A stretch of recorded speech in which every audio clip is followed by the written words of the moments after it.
Right now I want to address a popular misconception about special relativity.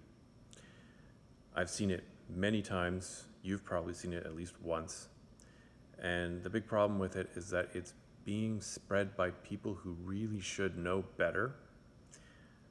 It's on physics blogs and YouTube channels and all sorts of places on the internet. Science communicators, lots of people who we trust, and they're all making exactly the same mistake.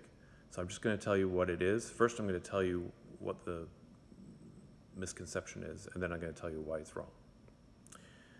So the misconception is the idea that if you could travel, say, in a spaceship at, say, 95% of the speed of light, what you would see would be very strange. When you look in the direction that you're moving in, everything would be very, very strongly blue shifted. And then as you look outwards, away from that, it gets to be red shifted. And then actually behind you, you can't see anything. It's all black. Okay? Now I'm going to tell you what's wrong with that idea. It's actually very obvious. It's very clear what the model is that this is based on and what's wrong with the model. So I'll tell you what the model is. Here, to come up with these ideas, we're modeling space as if it's a medium and as if it's perfectly stationary. So you have this stationary medium like, say, the air or water, and light is a wave, we know that, and is traveling through the medium at the speed of light. That's the idea. So space is stationary, light is moving at the speed of light through the medium in all directions, and you are also moving through that medium. And that tells you how you will interact with the light and what you will see. There are two big problems with this model, and those are that it violates the first and second postulate of special relativity, respectively. This model violates the first postulate, and it's kind of obvious how it does that, actually. First of all, what does it mean to say you're traveling at 95% of the speed of light? Well, we don't know.